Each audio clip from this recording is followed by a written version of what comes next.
Clear हो गया ना? अब कोई क्वेश्चन क्लियर से? नहीं सर। एक क्वेश्चन है, सामूहिक पूर्ति का क्या है और इसके मुख्य तत्व क्या है, स्पष्ट करें। सामूहिक पूर्ति, सामूहिक मतलब बताइए। सामूहिक, सामूहिक मतलब समूह नहीं, समग्र, यानी कि सब कुछ। मान चलो कि एक देश में या किसी देश में उत्पादित समस्त वस्तु, जितना भी अपने यहाँ प्रोडक्शन हुआ, चावल से लेकर, धनिया से लेकर, गेहूं से लेकर, सरसों से लेकर, सब्जी से लेकर, कपड़ा से लेकर, जो भी अपने यहाँ प्रोडक्शन होता है किसी देश में, वो टोटल वस्तु, टोटल गुड्स और टोटल सेवा। सेवा में समझते हैं ना, शिक्षक, डॉक्टर जैसी चीजें जो होती है। तो समस्त वस्तु और सेवाओं की जो पूर्ति है, इसको बोला जाता है सामूहिक पूर्ति। यानी किसी एक चीज इसमें नहीं होगा, सब कुछ इंक्लूड हो। आप यहाँ मान चलो मोबाइल मैन्युफैक्चर हो रहा है, ट्रेन मैन्युफैक्चर हो रहा है, हवाई जहाज मैन्युफैक्चर हो रहा है, एग्रीकल्चर के आइटम मैन्युफैक्चर हो रहा है, तो जी आप जो भी सेवा आपके यहाँ चल रहा है, इस सबको मिला के जो पूर्ति किया जाता है, सप्लाई किया जाता है, उसको बोलते हैं सामूहिक पूर्ति। क्लियर है? इसको दूसरी भाषा में कह सकते हैं कि देश के उत्पादन स्तर पर निर्भर करता है कि सामूहिक पूर्ति कितनी हो। आपका जो प्रोडक्शन होगा नहीं सप्लाई कीजिएगा। चलिए ठीक, इसको तीन रूप में आप बता सकते हैं, सामूहिक पूर्ति को तीन रूप में बता सकते हैं। पहला है, अर्थव्यवस्था में एक वर्ष में जो भी वस्तु उत्पादित होगी, एक वर्ष के लिए, एक वर्ष में उत्पादित सभी वस्तुओं और सेवाओं के मौद्रिक मूल्य से, कल पढ़े थे ना इकोनॉमिक्स में, तो यहाँ पे क्या होगा कि एक साल में जो भी वस्तु और सेवा का मौद्रिक मूल्य होगा, उसे हम लोग बोलेंगे सामूहिक पूर्ति। तो मौद्रिक मूल्य तो क्या कहते हैं, एक साल का जो वो होता है उसको हाँ, लेकिन according to previous class GDP, MNP वाला, एनएलपी वाला, बेसिक जनसंख्या। अर्थव्यवस्था में एक वर्ष में उत्पादित सभी वस्तुओं और सेवाओं के मौद्रिक मूल्य को क्या कहते हैं? जीएनपी, राष्ट्रीय आय। इसको बोलेंगे राष्ट्रीय आय। तो उपभोग और बचत के योग के रूप में अर्थात कुल बचत जो है, ये हो गया राष्ट्रीय आय। ये पहला फॉर्मूला हो गया। दूसरा होगा, फर्मों द्वारा अपने उत्पाद को बेचने से प्राप्त होने वाली न्यूनतम आय।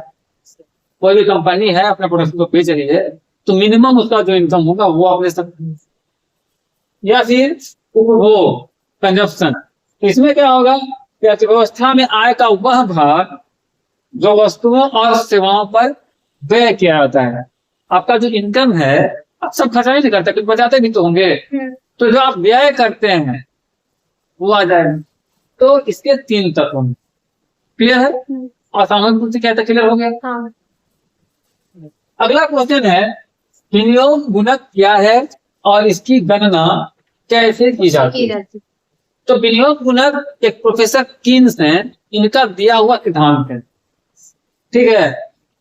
विनियोग गुणक में क्या होता है, तो प्रोडक्शन, उत्पादन, ठीक है, रोजगार, ये दो सिद्धांत का एक ये अंग है विनियोग गुणक। तो रोजगार और उत्पादन के सिद्धांत का अंग है विनियोग गुणक का सिद्धांत। इसमें क्या होता है कि जब एक अर्थव्यवस्था में स्वतंत्र समझते हो ना, आजाद स्वतंत्र निवेश, इन्वेस्टमेंट, स्वतंत्र निवेश किया जाता है, तो आय में जो वृद्धि होती है, इनकम में जो वृद्धि होगी, इंक्रीजमेंट होगी, उसे कहेंगे विनियोग गुणक।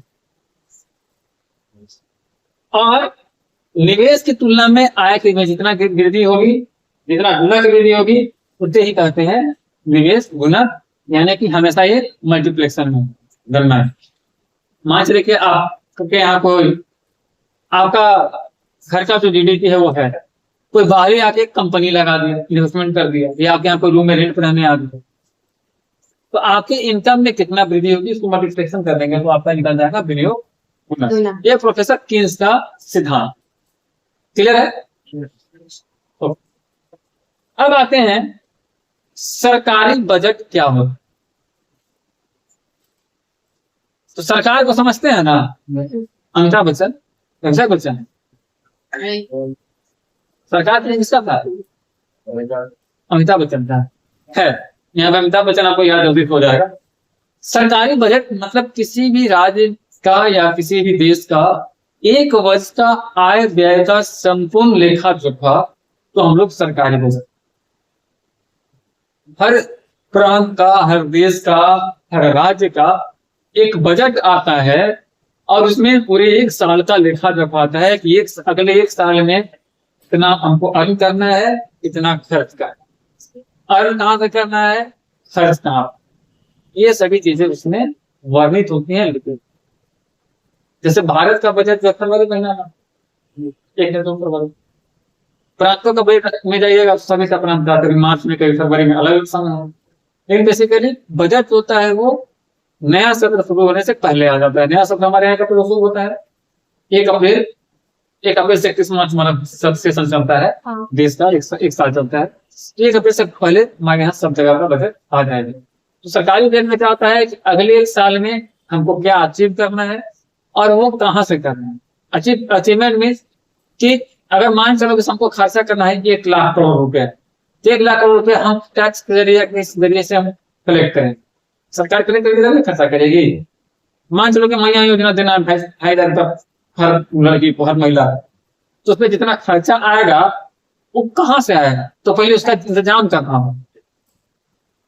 इंतजाम नहीं कीजिएगा तो पूरा सरकारी क्रैश करता है, सिस्टम में क्रैश करता है। तो अगर पैसा रहेगा तब ना खर्चा करोगे, तो इसी को कहते हैं सरकारी। ठीक है, कोई कंफ्यूजन? ठीक। अब इसमें क्या है, किसके प्रमुख घटक क्या है? इसमें 2 घटक होते हैं।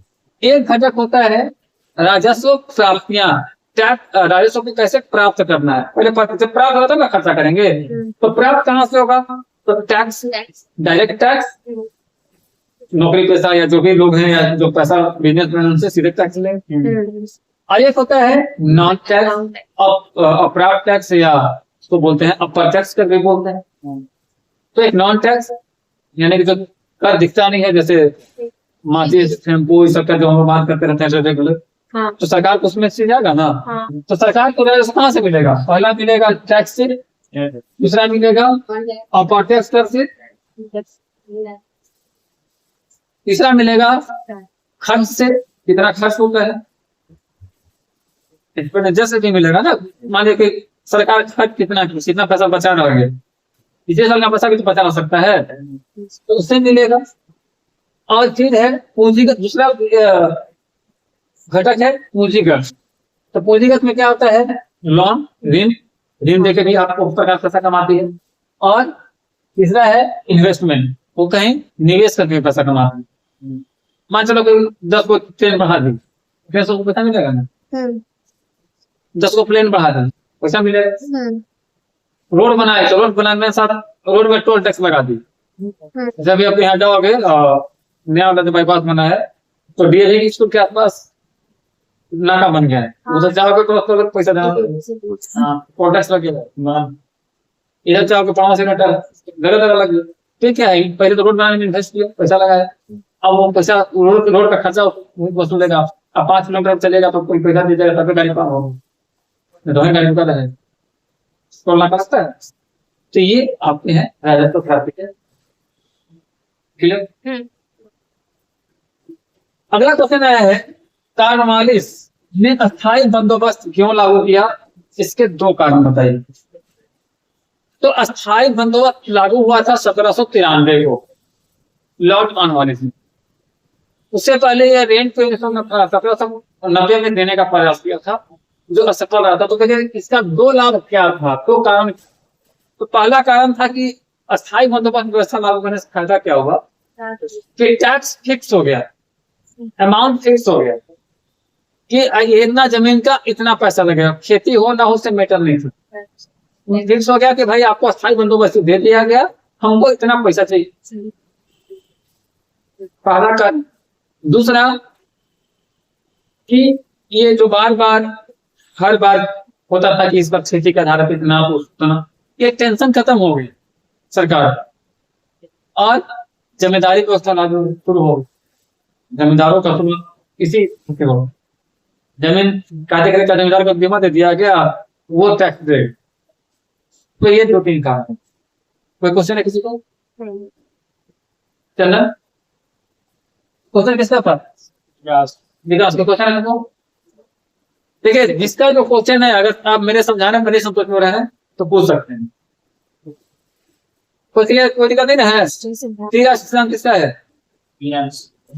त्रिराष्ट्र सिद्धांत मतलब 2 देशों का सिद्धांत, इसको बोलता है 2 नेशन थ्योरी। और ये थ्योरी था मोहम्मद अली जिन्ना। और पाकिस्तान शब्द का प्रयोग जिन्ना ने सबसे पहले नहीं किया था, लेकिन 2 राष्ट्र सिद्धांत का प्रतिपादक जिन्ना ही है। तुम्हें भी आएगा तब दे रहा हूं। तो जिन्ना 2 राष्ट्रों के का सिद्धांत का प्रतिपादक था, और इसका ये उसने धर्म के आधार पे 2 राष्ट्रों की परिकल्पना रखी थी, जो बाद में माउंट बेटन योजना के तहत स्वीकार भी हुआ। और आज भारत 2 हिस्सों में है, एक पाकिस्तान और एक हिंदुस्तान।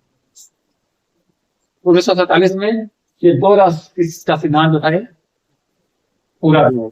तो 2 राष्ट्र का सिद्धांत मतलब 2 देशों के विभाजन का सिद्धांत धर्म का था, और ये सिद्धांत दिया था मोहम्मद अली जिन्ना ने, और माउंट बेटन योजना के तहत इसको एक्सेप्ट कर लिया गया और भारत का विभाजन। क्लियर है? अगला क्वेश्चन है, गृह उद्योगों की कोई 3 विशेषताएं बताइए। गृह उद्योग मतलब जो घरों में उद्योग लगाए जाते हैं, छोटे उद्योग। अब गृह उद्योग का विशेषता क्या होगा? तो पहला 3 विशेषता पूछा गया। तो पहला विशेषता ये है कि बहुत अधिक पूंजी की आवश्यकता नहीं। दूसरा विशेषता है कि बहुत ज्यादा स्थान में नहीं, कम स्थान में हो जाएगा। तीसरा विशेषता है कि बहुत ज्यादा कच्चे माल की जरूरत नहीं पड़ेगी। चौथा विशेषता है कि उससे रोजगार लोगों को मिलता है। 5वां विशेषता है कि स्थानीय स्तर पर रोजगार मिलता है, कि आपको बाहर पलायन नहीं करना पड़ेगा। 3 विशेषता पूरे 5 विशेषता बताया। कोई डाउट? अगला क्वेश्चन है कि भारत के छीटक एवं विखंडित ग्रामीण बस्तियों में अंतर करें। छीटक और विखंडित, बेसिकली छीटक और विखंडित दोनों एक ही, यानी कि जिस गांव में बस्ती जो है वो दूर दूर। तो बेसिकली क्वेश्चन यही एक ही में आता है कि छीटक या विखंडित बस्तियां क्या है। लेकिन कभी कभी क्वेश्चन ये आता है कि छीटक और विखंडित में भी अंतर स्पष्ट। तो छीटक बस्ती का तात्पर्य है कि किसी गांव में एक घर यहाँ है तो दूसरा का घर दूसरे से करवा दो, छिटपुट हो। लोकल लैंग्वेज को बोलते हैं छिटपुट, यानी कि यहाँ पे घर जो है आपको ऐसे करके देखिएगा, या टीना के चश्मा आगे देखिएगा तब दिखेगा, एक दरिया का चश्मा से नहीं दिखेगा, टीना का चश्मा आगे देखिए तो दिखेगा। मतलब ऐसा गांव या ऐसी बस्तियां एक आध गांव में 1-2 घर ही हो, इसको बोलते हैं छिटक बस्ती। अक्सर ये होता है जहाँ पे खेती वेती होता है ना, हाँ, जंगल, वहां पे रहने का जो निवास स्थान है वो अलग है, और भंडार उसको भंडार बोलते हैं। तो भंडार पे खेती हो रहा है तो वहां पे भी लोग घर बना दिए। हाँ। तो ऐसे जगहों में उसको पलाव भंडार बोलते हैं, इसको किताब में लिखिएगा, एग्जाम में लिखिएगा। तो ऐसे बोलते हैं छिटक बस्ती, मतलब जहाँ पे बस्तियों की संख्या बहुत, बस्तियों में लोगों की संख्या कम हो, घरों की संख्या कम हो। अब विखंडित बस्ती का मतलब होता है कि बस्तियां तो हैं लेकिन खंडित होते हैं, 2 घर यहाँ है तो 2 घर वहां है तो 2 घर वहां है, एक साथ घनी बस्ती नहीं। छिटक मतलब बहुत छुटा हुआ, बहुत दूर, और विखंडित मतलब खंड। क्लियर है? कोई कंफ्यूजन किसी को? अब उसके बाद है दीपवंश और महावंश किस देश से संबंधित है, इतिहास का प्रश्न है। तो दीपवंश और महावंश जो है ये 2 ग्रंथ है। क्या है? ग्रंथ है। अब किस देश से संबंधित है, तो दोनों ग्रंथ जो है श्रीलंका से संबंधित। पहला दीपवंश है जो 4वीं सदी में लिखा गया, और द्वीप मतलब द्वीपों का प्रदेश, श्रीलंका द्वीपों का प्रदेश है, ठीक है। तो इसे बोला गया द्वीपवंश। तो इसमें श्रीलंका के बारे में जानकारियां बताई गई, श्रीलंका द्वीप के बारे में पूरी जानकारी उपलब्ध कराई गई है। और बेसिकली ये बौद्ध धर्म का एक ग्रंथ द्वीपवंश। 5वीं सदी में महानाम नाम का एक व्यक्ति का जन्म होता है, महानाम, और उसने एक नया रचना को बढ़ावा दिया जो दीपवंश से काफी विस्तृत और काफी बड़ा है। तो जो जिसके द्वारा ये रचित किया गया उसका नाम भी महानाम, और ये चूंकि विस्तृत और बड़ा है इसलिए इसको महावंश। तो दोनों श्रीलंका के लिए ही, दोनों बौद्ध धर्म से रिलेटेड ही है, दोनों में श्रीलंका की जानकारी ही है। लेकिन एक 4वीं सदी में लिखा गया जो थोड़ा कम है, और एक 5वीं सदी में लिखा गया जो थोड़ा विस्तृत। क्लियर है? कोई कंफ्यूजन? ओके, अब आते हैं अगला क्वेश्चन है, मुगल ये किसका है?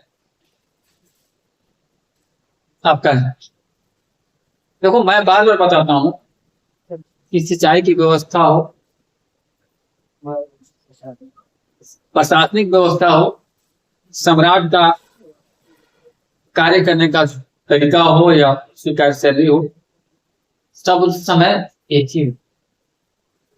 अगर सिंचाई की व्यवस्था की बात की जाए तो हरित क्रांति से पहले जो सिंचाई की व्यवस्था थी वो मुगल काल से चली है। मतलब नहरों की, मुगल काल में क्वेश्चन है कि सिंचाई का साधन क्या था। तो पहला साधन था नहर, दूसरा साधन था तालाब, तीसरा साधन था कुआं, और चौथा साधन था नहर। नहीं उसको बोलते हैं याद नहीं आया, वर्ड याद नहीं।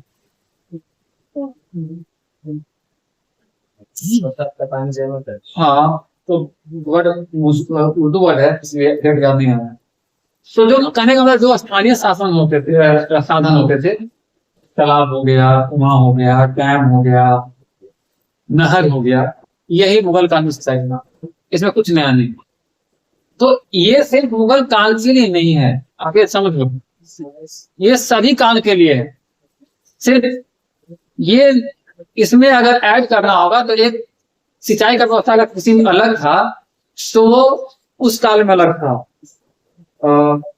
किसने वाला कौन सा काल था?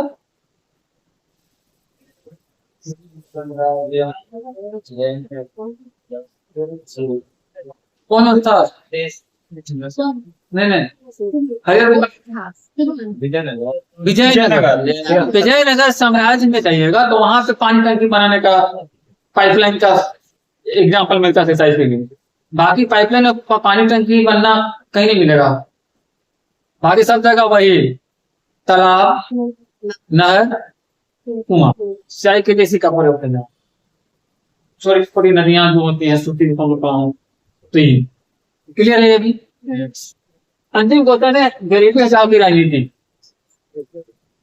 तो 1971 में जब चुनाव हो रहा था भारत में तो इंदिरा गांधी ने नारा दिया था गरीबी हटाओ, और बहुत सारे सुधार कार्यक्रम 69 में किए थे, जिसके बाद उनको उनकी पार्टी से उनको निकाल दिया गया था। उन्होंने नया पार्टी बनाई थी कांग्रेस की 1969 में। कांग्रेस सिंडिकेट और कांग्रेस सिंडिकेट जो राजनीति शुरू हुई थी उसको राष्ट्रपति चुनाव को लेकर। तो इंदिरा गांधी ने अगले चुनाव में जब अपनी नई पार्टी के साथ आई थी तो गरीबी हटाओ का नारा दिया था, और उसके बाद उन्हें जनता का जबरदस्त सहयोग मिला था और वो चुनाव जीते, फिर से सरकार बना ली थी। हालांकि इसमें सरकारी साधनों के प्रयोग का या दुरुपयोग का भी आरोप लगता है, जिसके चलते इलाहाबाद हाईकोर्ट ने उन्हें अयोग्य करार दिया था 12 जून 1975, जिसे उन्होंने मानने से इनकार कर दिया और 25 जून 1975 को फांसी लगा दिया। तो ये गरीबी हटाओ का नारा था कि हम अगर एक बार प्रधानमंत्री बनेंगे तो खाद्य गरीबी को खत्म कर। और कोई क्वेश्चन किसी को है? तो आज के लिए ज्ञान में समाप्त करते हैं, मिलते हैं अगले ज्ञान में।